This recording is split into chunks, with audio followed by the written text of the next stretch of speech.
हमें क्या हो गया? पढ़िए ना तारीख, कितनी फातिमाएं हैं जिनकी आबरू मलिया मेट हो रही है। हम हैं जागरूक, हम बेदार हैं। हमारे खुद के स्कूल क्यों नहीं है? हमारे खुद के कॉलेज क्यों नहीं है? हमारे पास खुद की यूनिवर्सिटीज क्यों नहीं है? हमारे ढंग के मदरसे क्यों नहीं है? दारूल क्यों नहीं है? हम खाने पे यकीन रखते हैं, 4 लाख 5 लाख का खर्चा करके खा पी के मुश्किला बनकर तोड़ पे हाथ फेर घूमेगा गले। ये पैसे हमारे यहाँ कैरियर बनाने के धुन ने इंसान को पागल बना दिया है। पागल।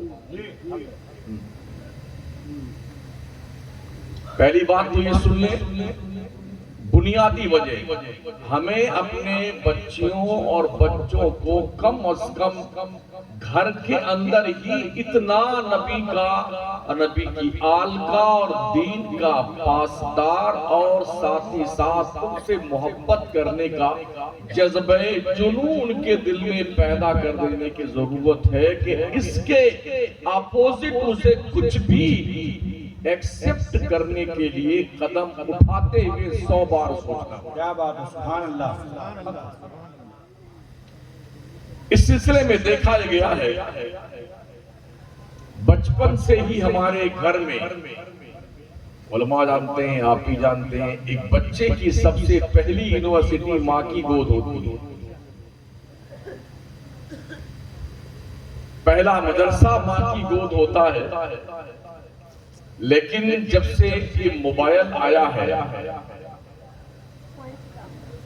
बच्चा पेट में परवान चढ़ रहा होता है, माएं पूरी रात मोबाइल पर नंगी तस्वीरें, बेहयाई के मनाजिर, बुरी बातें, गाने, छाया गीत और जाने क्या क्या देखा करती हैं। इसी में टाइम पास करती हैं। जो बच्चे मां के पेट में परवान चढ़ते हैं, माओं की एक्टिविटीज का असर बच्चों की सेहत पर मुरतब होता है। सरकार गौसे पाक 18 पारा के हाफिज मां के पेट से पैदा हुए थे। पूछे जाने पे बताया था मेरी मां 18 पारा की हाफिजा थी और जब तक वो 18 पारा रोज इशाबाद पढ़ नहीं लेती थी तब तक बिस्तर पर लेटा नहीं करती थी। वो पढ़ती रहती थी, मैं पेट में सुन करके कुरान के 18 पारा मैंने याद कर लिया। सुभान अल्लाह। ख्वाजा कुतुबुद्दीन बख्तियार काकी महरौली शरीफ दिल्ली में जिनका मजार है, वो 14 पारे के हाफिज बन के पैदा हुए। जब काजी हमीदुद्दीन उनकी रस्म बिस्मिल्लाह खानी करवाने आए, करीब नवाज भी मौजूद थे और हजरत कुतुबुद्दीन बख्तियार काकी से उस्ताद ने फरमाया अली बा की तख्ती से शुरू करवाना चाहा तो फरमाते हैं कि नहीं, यहाँ से नहीं। कहाँ से पढ़ोगे? अलहम्द से शुरू किया और 14 पारे सुना करके चुपचाप बैठ गए। पहले दिन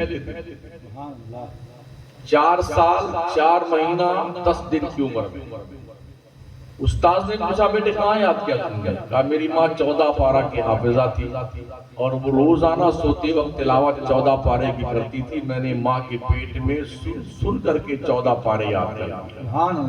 आज साइंस ने भी इस बात को बाज़ाब्ता क्लियर कर दिया है कि माओं के किरदार का असर माँ के पेट में परवान चढ़ने वाली नस्लों पे मुरतब होता है। तो जैसी माएं वैसे बच्चे। माँ अगर पिक्चर देखने वाली होगी तो औलाद नचनियां पैदा होगी। माँ गाना सुनने वाली और गाना गाने वाली होगी तो बेटे भी आवारा टाइप के पैदा होंगे। माँ अगर रात भर फिल्म देखेगी औबाश किस्म की होगी तो बच्चे भी अपनी कौम और अपने मजहब को कलंकित करने वाले पैदा होंगे। माँ अगर तैयबा ताहिरा होगी तो बेटा मोइनुद्दीन चिश्ती पैदा होगा। माँ अगर फातिमा उम्मुल खैर होगी तो बेटा अब्दुल कादिर जिलानी पैदा होता है। माएँ पाकीज़ा होती हैं तो बेटे वली पैदा होते हैं। गौस पैदा होते हैं, कुतुब पैदा होते हैं, कलंदर पैदा होते हैं, मुजाहिद पैदा होते हैं, सलाहुद्दीन अय्यूबी जैसा जनरल पैदा होता है, मोहम्मद बिन कासिम जैसा फौजी कर्नल और जनरल पैदा होता है। जब माँ का किरदार खूबसूरत होता है, औलादे इस कैरियर की बारी बनाती हैं। सुभान अल्लाह, नारे तकबीर, नारे रिसालत, मसलक आला हजरत, मजहब इस्लाम, पैगंबर इस्लाम। आज हमें देखने की जरूरत है कि हमारे घर में हमारी माएं कर क्या रही है, हमारी बहनें कर क्या रही है। हमने एक सरसरी नोट पढ़ा था यहूदियों के घरों की औरतों का। उनके घर में जब कोई औरत प्रेग्नेंट होती है, हामला होती है, तो उसके लिए एक खूबसूरत माहौल क्रिएट किया जाता है। उससे कोई काम नहीं लिया जाता है और बाज़ाब्ता तौर पर जिंदगी की तमाम तर आसाइशें उसके लिए मुहैया की जाती हैं और कठिन से कठिन सवालात, मुश्किल से मुश्किल क्वेश्चन उन्हें दिए जाते हैं हल करने के लिए, ताकि उन माओं के इस ज़हनी मश्क का असर पैदा होने वाले बच्चों के दिल दिमाग में मुरतब हो। यही वजह है कि दुनिया के नक्शे पे आपको एक भी यहूदी ना तो नौकरी करता हुआ मिलेगा और ना भीख मांगता हुआ मिलेगा।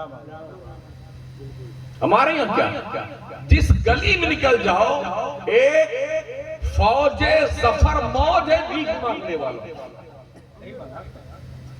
छोटे बच्चे से लेकर के बूढ़े तक, औरतें, बहनें, माएं, जिस सिग्नल पे गाड़ी खड़ी हो जाए 10-5 औरतें बुर्का पहने, 1-2 बच्चे को गले में लटकाए, वो बस यूं आपके शीशे खुले नहीं, गाड़ी के हाथ घुसा देती।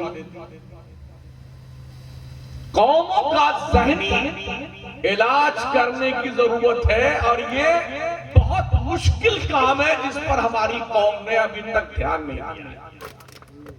जलसा, जुलूस, नारा, खिचड़ा, पुलाव, जर्दा, मलीदा, मुर्गा, बकरा, कोरमा, शरबत, हलीम, जलवा, सब खाता करके मुश्तंडे बने जा रहे हैं। और लोगों अपने कौम की फिक्र करो जिस कौम ने पूरी मिल्लत का जनाजा उठाकर रखा।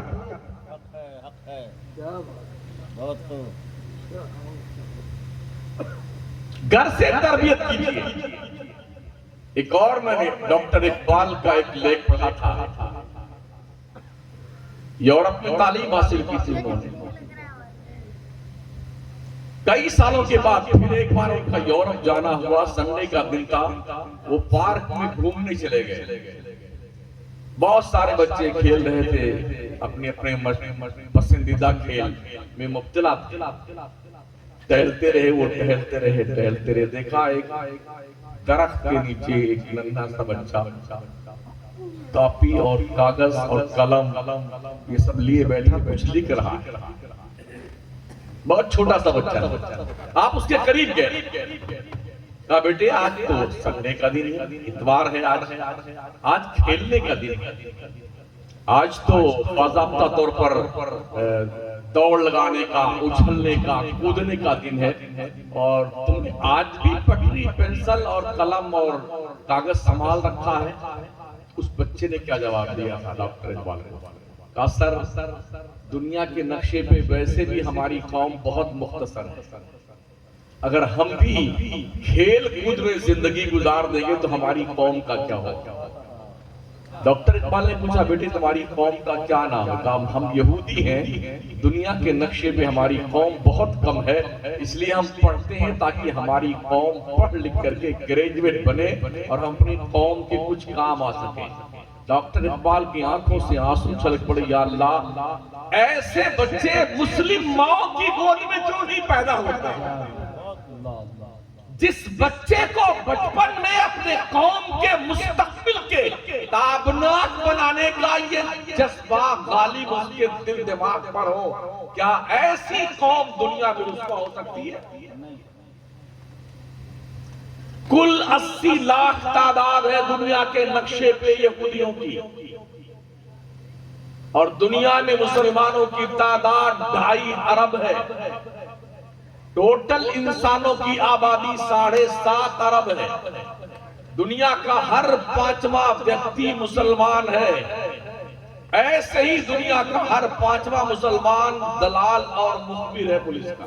जी हक है, हक है, हक है। सोचिए और 100 बार सोचिए। मुंबई शहर में मैं रहा हूं, जिस महल्ले में हम थे वहां के पुलिस स्टेशन के 3 स्टार ने कहा कि अगर मैं चाहूं आधे घंटे में अपने पूरे हल्के के हर घर का पता लगा सकता हूं किस घर के अंदर उसके पतीली में खाना क्या बना। कौन बताने जा रहा है? टोपी लगा करके, दाढ़ी रखा करके, कुर्ता पजामा पहन करके बगुला भगत हमारा मुसलमान यही जाके दलाली करता है चंद रुपए के। अरे समीर बेचने वाले मुर्दों, मर जाओ मरने से पहले। मुतू क़ब्ल अन तमूतू, ऐसी जिंदगी तो जानवरों की भी नहीं होती यार।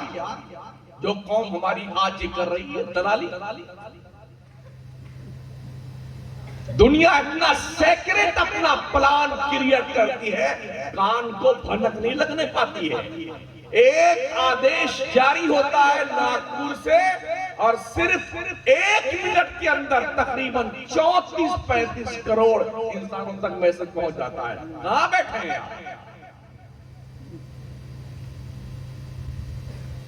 आप? तरक्की करेंगे, आपका मुस्तकबिल रोशन और ताबनाक होगा, तो बुनियादी तौर पर हमें अपने बच्चों और बच्चियों की तरबियत करने की जरूरत है।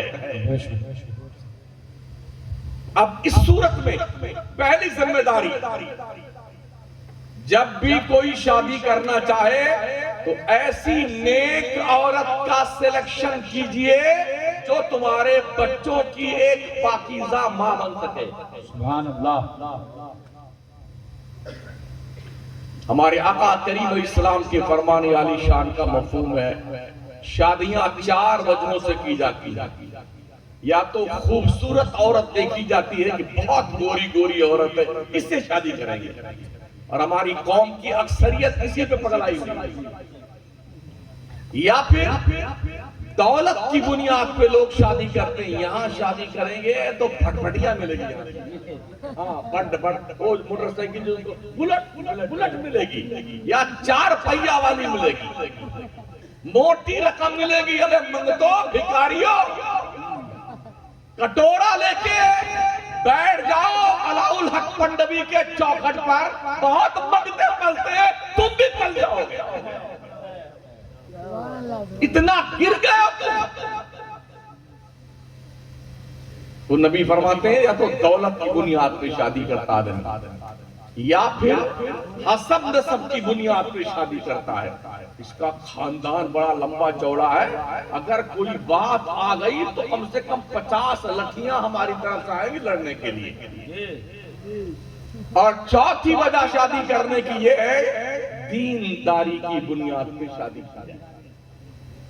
फिर आका फरमाते हैं जो हुस्न की बुनियाद पे शादी करता है, हुस्न ज्यादा दिन नहीं रहता है।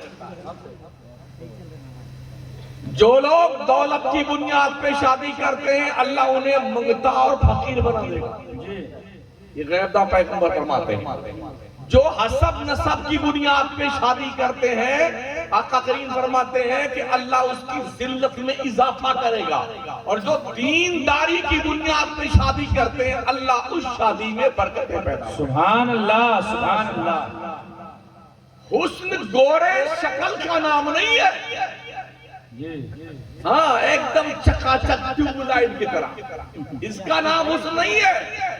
क्या ख्याल है बिलाल हबशी के बारे में? सुभान अल्लाह, वाह वाह, जिंदाबाद जिंदाबाद। अरे उनका पूरा वजूद खिलाफे काबा की तरह काला था।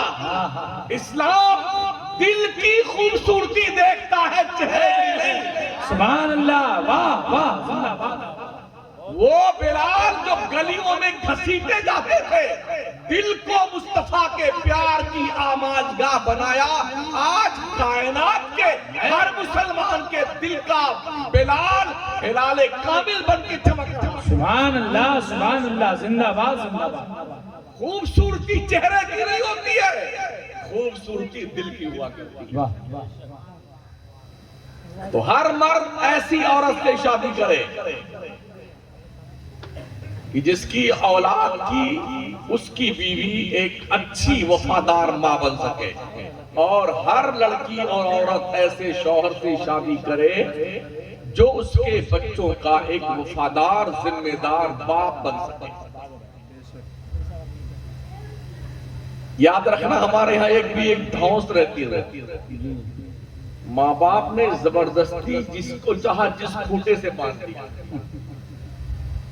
जैसे गाय भैंस बकरी नहीं होती है, इस्लाम में इस बात की कोई गुंजाइश नहीं है।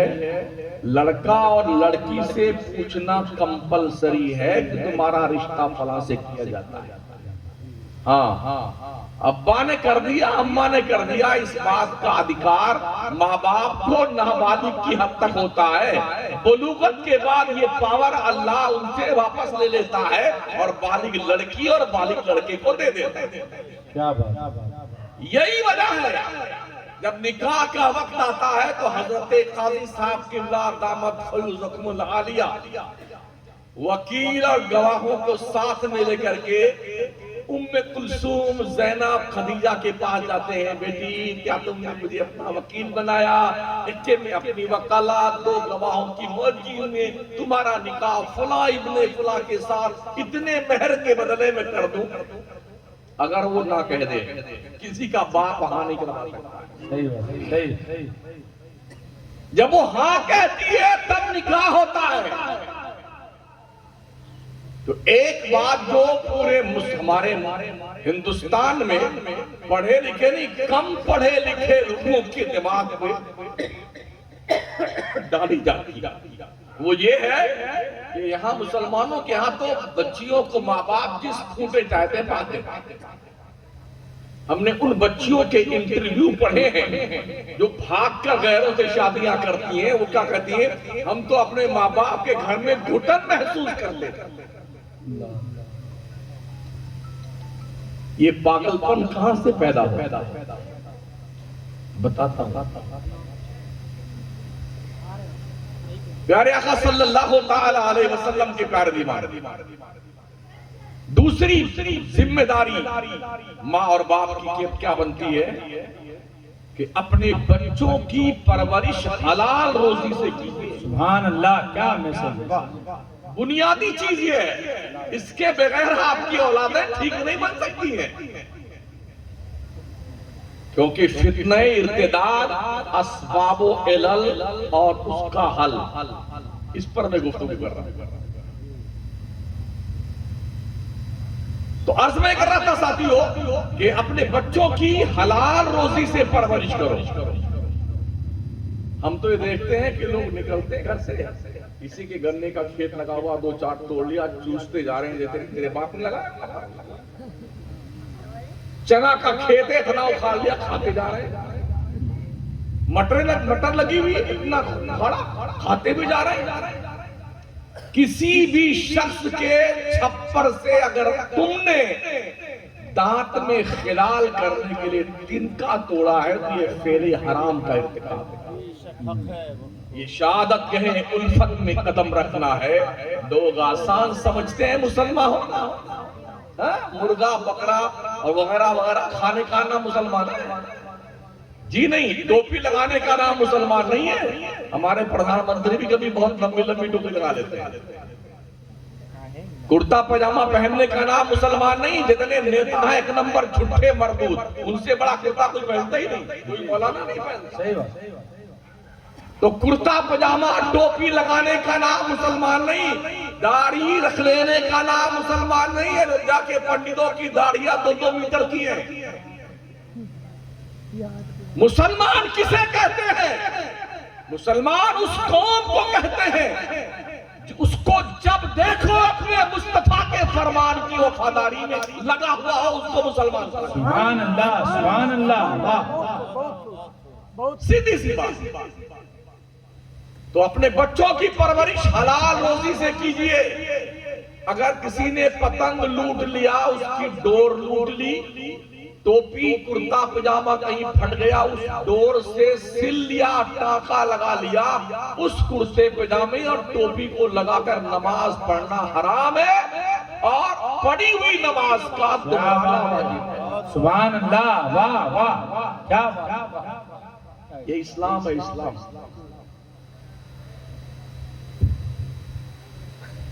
हजरत सरकार नारे तकबीर, नारे रिसालत, ईद मिलादुन नबी, ईद मिलादुन नबी, आमदे मुस्तफा मरहबा, आमदे मुस्तफा मरहबा, नारे तकबीर, नारे रिसालत। हजरत सरकार उमर फारूक आजम रज़ी अल्लाह ताला अन्हु, उनका मामूल था दिन में भी वो काम करते थे और रात में मदीने में पहरादारी करते थे। वो उमर बिला शिरकते गैर, जिसकी हुकूमत 22.5 लाख मुरब्बा मील की जमीन पर थी, सुभान अल्लाह, जिसका नाम सुन के कैसरो किसरा लरजते और कांपते थे, उसकी खुद की जिंदगी का हाल यह था कि वो अपने सर के नीचे हाथ का तकिया बनाकर खुली जमीन पे सो जाया करता था। हमें गद्दों पे नींद नहीं आती है, वो सूखी रोटी खा लिया करते थे और हमें कम से कम 8-10 किस्म का सामान चाहिए प्लेट पर, दस्तरखान पर। हजरत अबू हुरैरा फरमाते हैं, अल्लाह गवाह है, हमने जिंदगी में कभी नहीं देखा कि हुजूर के दस्तरखान पे बैक वक्त 2 सालन मौजूद। रोटी को सिरके में डुबो के खा लेते, शरीर बना के खा लेते, घर का काम खुद किया करते थे। अम्मा आयशा फरमाती, हुजूर अपनी जूतियों में टाका लगा लिया करते थे। फरमाती है, मैं रोटी बनाने बैठती, हुजूर चूल्हा में फूंक मारते थे, मैंने धुएं को हुजूर की दाढ़ी में इस पार से उस पार होते देखा है। आज कोई मर्द अगर अपनी बीवी का हाथ बटाए ना तो पूरा घर क्या आएगा, जोरों का गुलाम हो गया, बीवी का गुलाम हो गया है। और जब डूब मरे बोलो नो, नबियों का नबी, रसूलों का रसूल, महबूबे परवरदिगार अपने घर में अपने बीवियों के हाथ बटाता है ताकि दुनिया में कयामत तक के पैदा होने वाले मुसलमानों को घर में हाथ बटाने में शर्म ना आए, ताकि फख्र से कि मेरे नबी ने काम किया। सुभान अल्लाह, सुभान अल्लाह, सुभान अल्लाह, वाह वाह वाह। हज़रत उमर रात में पहरेदारी करते थे। एक दिन निकले पहरादारी करने के लिए, एक घर से आवाज आ रही थी, एक बूढ़ी माँ अपनी बेटी को आदेश दे रही थी, बेटी दूध में पानी मिला दे, दूध में पानी मिला दे। पहले लोग दूध में पानी मिलाते थे, अब पानी में दूध मिलाते हैं। जी जी जी, मामला उल्टा हो गया, पता ही नहीं चलता कि हम दूध ले रहे हैं कुछ और ले रहे हैं। हाँ, अल्लाह बचाए हमारी कौम को और हमारी कौम के ऐसे किरदार से हमें बचाए। आमीन आमीन आमीन। माँ ताकीद कर रही है, बेटी दूध मिला। बेटी ने कहा, माँ कैसे मुमकिन है, अभी चंद दिन पहले हजरत उमर ने ऐलान किया है कि कोई भी दूध में पानी नहीं मिलाएगा। माँ ने कहा, बेटी उमर घर में देखने थोड़ी है, दरवाजा बंद है, रात का सन्नाटा है, कोई उमर नहीं देखने आता। बेटी ने कहा, माँ उमर ने अपने बाप का कानून नहीं, अल्लाह पाक का कानून बताया है ना, वो तो उजाले में भी देखता है और अंधेरे में भी देखता है, वो घर की तन्हाइयों में भी देखता है और बाजार में भी देखता है। हजरत उमर के कानों से ये बात टकराई, घर का निशान महफूज किया दिमाग में, वापस पलट के आए, सफेद शहर नमूदार। उस घर के माँ बेटी को हजरत उमर ने अपने पास मस्जिद नबवी बुलाया और एक दूध बेचने वाली खातून की बेटी का रिश्ता हजरत अमीरुल मोमिनीन उमर ने अपने बेटे के साथ किया। सुभान अल्लाह। जो बच्चियां घर के तन्हाई में अकेले में खुदा से इतना डरती हो, उन बच्चियों से जिंदगी में कभी खुदा की ना फरमानी। जिंदाबाद, नारे तकबीर, नारे रिसालत, जश्न ईद मिलादुन नबी, मजहब इस्लाम, पैगंबर इस्लाम। ये किरदार कोई जमीन से नहीं पैदा होता, माएं पैदा करती है, माएं। ये माहौल भी हजरत उमर की देन था ना। अपने बच्चों को छोटे छोटे कपड़े मत पहनाओ। हम देखते हैं माएं बाजार में जाती हैं, टॉपर खरीद के लाती हैं, इतना छोटा छोटा कुर्ता, इतना छोटा छोटा शलवार, छोटी छोटी, इतनी छोटी छोटी फराक, यहाँ से आस्तीन गायब, यहाँ से आस्तीन गायब, तराश खराश, नए नए डिजाइन। अभी तो गुड़िया मेरी बात छोटी है और बच्ची है ये, अरे कल तेरी नाक कटवा देगी नाक। शर्म कर शर्म, आदत बचपन से बिगड़ती है, बचपन से। इसलिए अपने बच्चों और बच्चियों के दिल दिमाग को बचपन से ही ठीक करने की कोशिश करो। बुलबुले शिराज फरमाते हैं, खिश्ते अव्वल चून नहत में मार कज ता सुरैया मीरवत दीवार कज। अगर पहली ईंट मकान बनाने वाला टेढ़ी कर देता है तो जितनी ऊंची दीवार जाएगी, दीवार टेढ़ी ही रहती है। इसलिए बचपन से ही अपने बच्चों को हसनैन करीमैन का पाकीज़ा किरदार पढ़ाओ और अपनी बच्चियों को खातून जन्नत फातिमा ज़हरा का किरदार पढ़ाओ। सुभान अल्लाह, क्या बात। इन्हें बताओ, तुम मुसलमानों की गयूर औलाद हो, तुम्हें पर्दे में रहना है।